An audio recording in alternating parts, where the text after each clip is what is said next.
보실 성경 말씀은 시편 119편 71절입니다. 고난당한 것이 내게 유익이라. 이로 말미암아 내가 주의 율례들을 배우게 되었나이다. 아멘. 우리 인생은 어느 시대, 어느 가정에서, 어느 지역에서 살든지 고난을 받게 마련입니다. 인생을 살면서 고난이 없었다는 것은 있을 수 없는 말입니다. 그런 사람도 없었고 그렇게 말한 자도 없습니다. 그런데 이 고난의 인생을 어떻게 이해할 것인가 하는 것은 철학적인 문제입니다. 이것은 덜 고난스럽게 하기 위한 또 과학적인 교육이 필요한 것도 사실입니다. 그러나 이 고난이 어디서 왔고 이 고난을 어떻게 이해할 것인가 하는 이 문제에 대해서는 종교가 아니면 해결을 해줄 수가 없어요. 지금까지 인류 역사에 무지하게 발전을 시키고 과학적으로 노력을 하지만은 이 고난의 인생을 평안하게 행복하게 하려고 많은 노력에도 불구하고 노력을 하고 문화를 발전시킬수록 또 다른 많은 해를 지금 가지고 있습니다. 그래서 가만히 두어도 농경사회처럼 살아도 고달프고 과학화 해도 위험하고 이렇게 살아가는 우리 지구촌의 삶은 어디서 이렇게 시작되었는가 하는 것입니다. 고난이라고 하는 것, 괴로움이라고 하는 것의 출처를 어디서 해석을 하고 어떻게 해결할 것이냐. 이건 역시 범사회적으로 말하자면 종교가 해석을 해야지 과학이나 무슨 의사나 철학이나 도인이 해결할 수 있는 부분이 아닙니다. 인생이 어디서 와서 왜 고통이 있고 사회는 어떻게 될 것인가? 아니 이 세상을 살아가는 동안에 진정한 행복의 키워드가 무엇일까? 이런 문제는 철학의 이야기가 아니에요. 이건 종교적인 이야기예요. 그래서 수많은 세월 동안 종교가 엄청나게 생겼습니다. 왜 생겼을까요? 단지 사람이 신비적인 것이 있어서 그 성격 때문일까요? 취향입니까? 많은 나라에 여러 학자들의 여러 학문의 세계가 있습니다. 결국은 다 사람을 위하고자 하는 거죠. 근데 그걸로서는 안 되더라는 거죠. 엄청난 지식을 쌓고도 종교인이 되는 거예요. 여러 종교들을 갖고 있어요. 그건 왜 그런가 하면은 철학이 가지고 있고 합리적인 이성의 사유라고 하는 건 한계가 있다는 거죠. 그 이상의 무엇인가가 있어야 가려울 길 없는 우리 영혼의 상태, 우리 심령의 상태를 붙들어 줄 수 있다고 하는 기대치가 있는 거예요. 그것이 종교의 심리적인 동기입니다. 그래서 사람이 고통스럽고 이 인생을 살아가는 큰 슬픔과 혼란을 또 환란을 이해하게 되는 것은 종교적 이해가 아니고는 불가능합니다. 답이 없어요. 그래서 종교네하고 이름을 가진 종교들도 이 극단적인 문제에 대해서는 대부분 어떻게 합니까? 포기를 하는 거죠, 주로. 그 포기하는 방법이 수도를 한다든지 하여튼 망각을 하려고 그래요. 너무 괴로우니까 이 괴로움을 어떻게 해결할 길이 없으니까 이것은 너무 집착이 아니냐. 그냥 파기시켜야 된다. 이게 불교예요, 사실은. 그 마음의 정화를 시켜요. 정화가 아니고 포기입니다.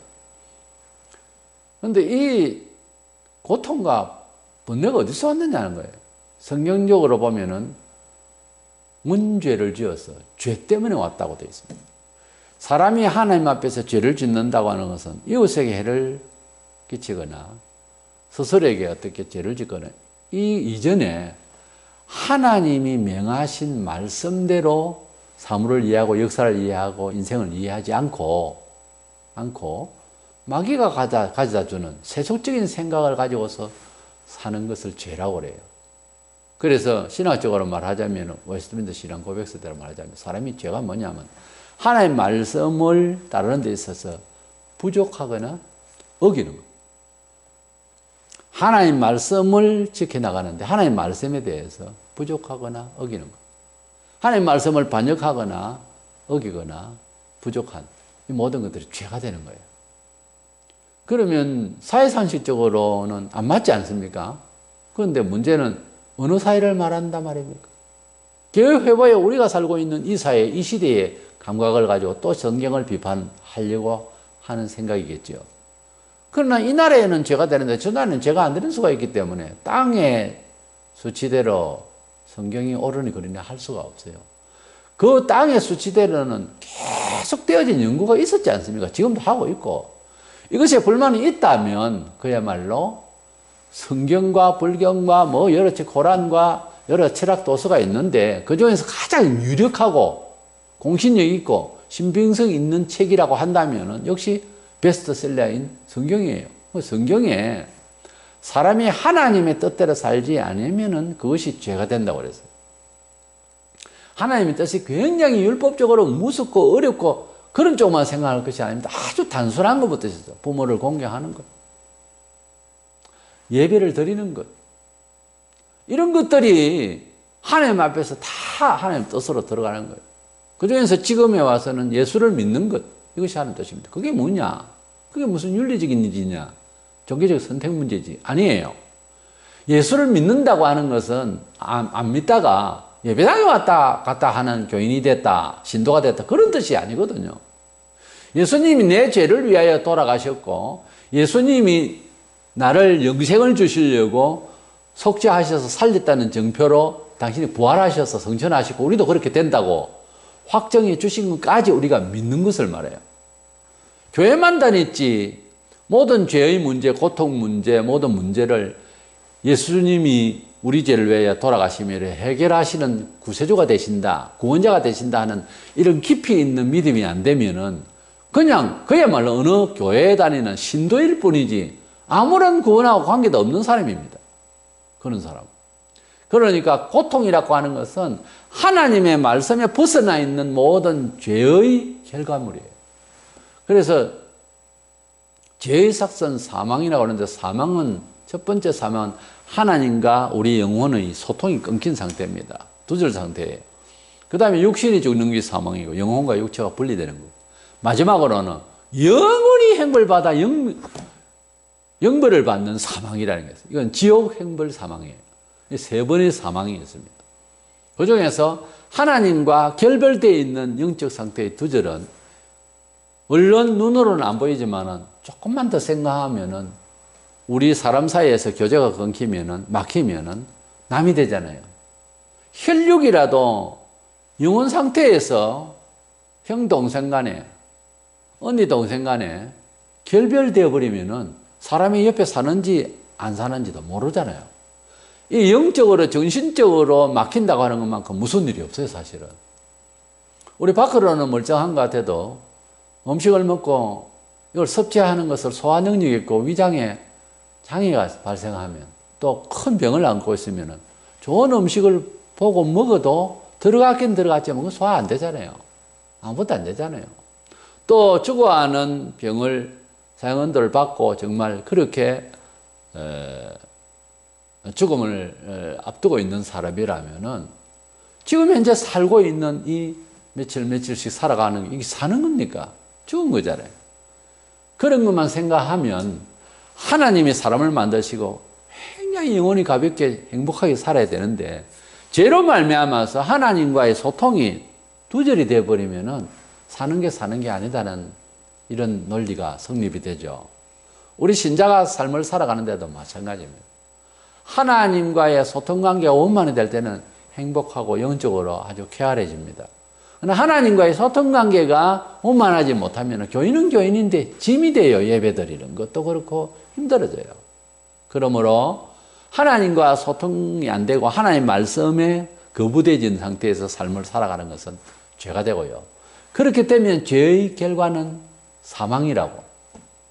로마 6장 23절 죄의 삭선 사망이라고. 죄를 지으면 하나님께서 형벌하셔서 사람이 고난을 받습니다. 그래서 성경적으로 보면은 창세기 3장에서 죄를 짓고 난 뒤에 불안이 오고 고통이 오고 땀 흘려야 살고 하는 이런 모든 것들이 시작된 거예요. 그래서 근본적으로는 어떤 고통이든지 고통은 죄 때문에 온 거예요.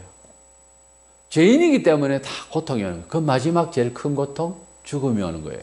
죄의 삭선 사망이라고. 그러면 고난을 피할 수가 없는 인간으로서 태어나요. 어느 집안에서 태어나든지. 그러면 그 고난이 자연 발생적으로 몸에서도 나올 수 있고 밖으로도 올 수 있고 자연적인 피해도 받을 수가 있는데, 이 모든 고난에 대한 결과에 대해서, 이 모든 고난의 도전에 대해서 우리는 어떻게 이해할 것이냐. 이 고난을 우리가 예수 그리스도 안에 들어오면은 여러 말씀으로 위로를 하고 있어요. 사람이 고난을 받는 것에 대한 여러 말씀도 있지만 그 고난에 대한 인식의 문제에 대해서, 그 고난을 해결해 나가는 문제에 대해서 풍성하게 성경은 말씀하고 있어요. 그 중에 우리는 시편 기자가 말한 시편 119편을 보게 됐는데, 하나님께서 우리에게 우리 죄 때문에 그렇게 죄에 대한 고통을 주신 것이 사실이라면은 그 죄를 해결하실 분도 하나님이시다라는 거죠. 그래서 그 고통과 고난을 어떻게 잘 연마해 나가고, 어떻게 다 잘 유도해 나가고, 어떻게 이 고난에 대해서 이해하느냐에 따라서 더 좋은 미래를 또 하나님께서 주신다는 사실입니다.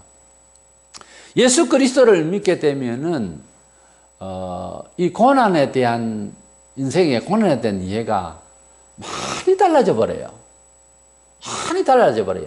첫째, 우리 예수 믿는 사람은 고난이 온다고 하는 것은 죄 때문에 온 것이다, 인류사에. 이걸 이해하게 되니까 뭘 알면은요, 알면은 대처하기 쉬워요. 오히려 같은 상황이라도 무엇 때문에 이런 상황이 벌어졌느냐를 제대로 깨달으면은 마음에 약간 쉼을, 가벼움을 느낍니다.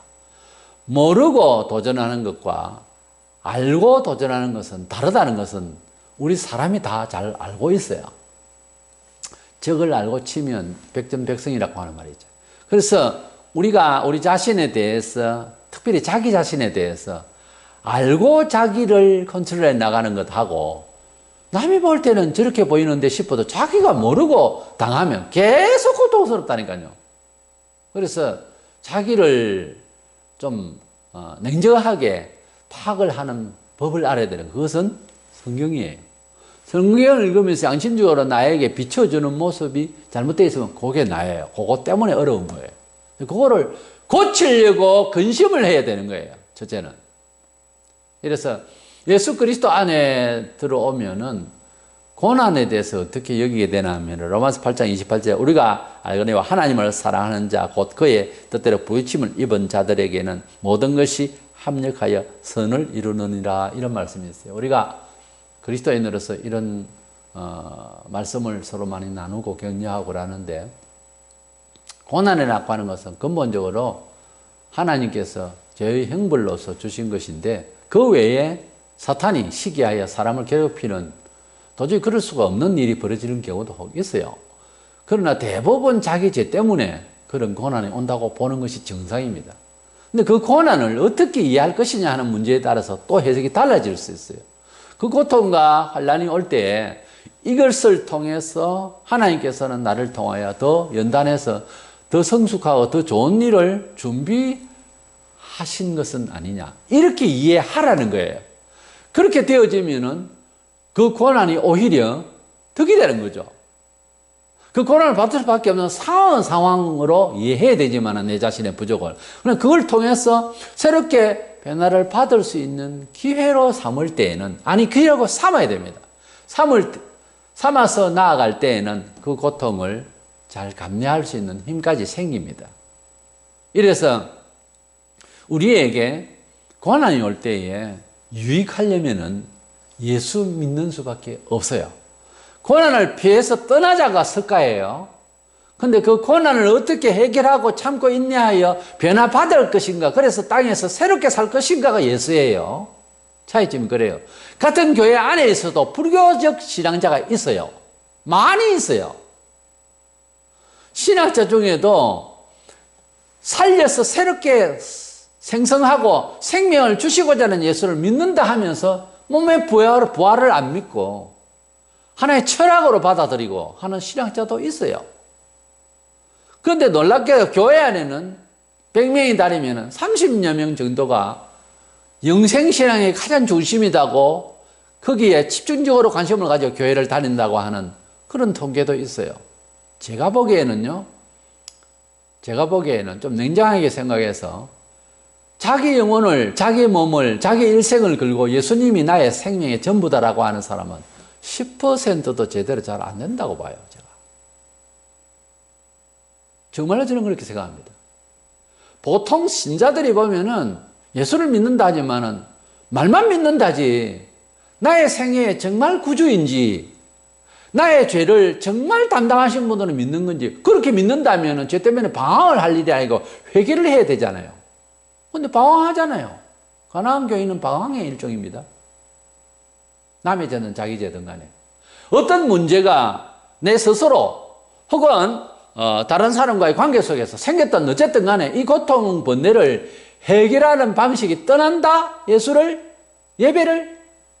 이건 아니에요, 방법이. 방법이 안 맞습니다. 우리가 당하고 있는 세상살이의 모든 문제점은 예수 안에서 다 짐을 지셨다고 하는 믿음을 가지고서 해결을 해야 되는 거예요. 어쨌든 간에 예수의 발목을 붙잡고 해석을 하려고 해야지, 교회 다니다가 수틀렸다고 자살해버려. 교회 다니는 장로라는 사람이 자살을 하고, 교회 무슨 일로 기분 나쁘다 자살하고 해결 안 된다고. 해결하실 분이 예수님인데 교회에 와서 자살하면은 안 믿는 사람이 해결책을 어디서 찾습니까? 예수 믿는 사람의 이름으로 자살한 사람은 죄가 2배나 됩니다. 10배가 돼요. 생명 없고 해결책을 모르고 방황하는 사람들이 교회를 보고 무슨 희망을 갖습니까? 고난과 번뇌와 우리의 게으름과 우리의 죄성 때문에 스스로 만든 여러 괴로움들이 있습니다. 여러 잘못된 환란이 있습니다. 그러나 그것마저도 내 자의든지 타의든지 간에 사회관계 속에든지 간에 생긴 모든 고난을 해결하실 분으로 예수님을 믿었지, 우리가 어디 예수 따로 있고 내 고민은 내가 알아서 합니까? 그래서 고난이 유익하려면은 시편 기자처럼 또 로마서에 말한 바울의 말처럼 합력하여 이런 일을 통해서 선의로 가게 하시는 하나님의 계획을 알아야 됩니다. 사람의 생각이 굉장히 감성적이에요. 참 단순 무식해요, 사람은. 좀 더 예수에 대해서 이해를 깊이 나누었으면은, 좀 더 이해를 하려고 대들면 진짜 하나님이 빨리 달려오시는 듯이 은혜를 받아요. 저도 처음 예수 믿을 때에 정말 심취했습니다. 정말 열심히 했어요. 그러니까 전도사님이셨는데 수요일날 큰 먼 길을 오고 가는 거는 버스를 타고 한참 왔다 갔다 해야 되고 또 밤쪽에는 또 가야 되잖아요. 가셔야 되는데 제가 워낙 열심히 그 촌에서 한 청년이 나와가지고 눈을 땡그랗게 뜨고 예배에 참석하는 걸 보면서 그 강 선생의 눈빛이 어른거려서 안 오면 안 된다는 거예요. 그 교육자님이. 우리가 간절하면 하나님을 사람이 만난다는 게 단순한 얘기가 아니잖아요. 그렇게 간절하면 우리가 세상에서도 매우 중요한 분을 만나는데 전화 한 통 하죠. 봅시다. 그게 되는 거예요? 간단하게? 간절하고 또 간절하고 애를 쓰고 또 애를 쓰면, 그래서 정말 애를 많이 쓰면 세상에는 일이 대부분 이루어져요. 간절히 자기 죄 때문에, 자기의 부족 때문에, 자기의 연약 때문에, 자기의 어려운 문제 때문에 그렇게 죽도록 기도하면 결국은 하나님께서 답하십니다. 성경에 보면은 답이 좀 늦는 경우가 있어요. 그것도 하나님의 어떤 선의의 계획이지만 알고 보면 자기 심령 상태예요. 그 응답을 얼른 받아야 할 상황이 아니라 이거죠. 그런 경험도 없는 사람은 아무것도 아니지 뭐. 무슨 경험을 받는지, 하나님이 어디만 지금 찾아오시는지 아무 관심도 없이 게임하고 왔다 갔다. 신도 어떤 종교에 다니는 신도, 그거밖에 안 되는 거예요. 우리가 하나님을 믿는다는 굉장히 현실적인 이야기입니다. 이 세상을 살아가는 데에 순간순간마다, 매 순간마다 나에게 무슨 말을 하게 하시는지, 상황마다 우리의 말이 능력이 있어야 돼요. 제자들은 사람이 죽었다 그래요. 예수님은 그가 잔다 그랬어요. 상황 이해가 다릅니다. 우리는 하나님 앞에서 산자요, 하나님은 또한 산자의 하나님이시라. 우리는 생명을 창출하시고 되살려 주시는, 우리의 모든 죄와 허물로 죽어 우리의 모든 죄와 허물로 받는 고난, 이 모든 것에서 살려주시고 일으켜 주시고 정리케 하시고 해석케 하시고 해결케 하시는 하나님 앞으로 나아갈 때에, 비록 같은 고난이지만은 그렇게 새롭게 해주실 하나님을 믿으면은 오히려 힘이 납니다. 그런 뜻에서 기독교는 희망의 종교라고 한다면 말이 되는 이야기예요. 단순히 기독교는 잘 살게 하기 위한 하나의 철학으로서 종교가 희망이 되고 교회가 희망이다 어떻다, 그렇게 내용 다 빼먹고 그렇게 말하는 것은 안 되는 겁니다. 참 희망이 있다는 말은 그렇게 해결하시는 하나님 앞에 같은 처지 같은 상황이라도 이해를 그렇게 하고 주께로 나오겠다는 거죠. 그랬을 때에 과정이 사람마다 경우마다 좀 다르지만 많이 아프지만 그것이 지나가게 됩니다. 그러면 많은 은혜를 받을 수가 있어요. 여행자들도 여러 군데를 다니잖아요. 모든 것이 다 어려움의 점수를 다 겪습니다. 그리고 거기에 귀한 일을 만나면은 그동안 쌓아온 모든 어려운 고비들에 대해서 추억이 되고 좋죠.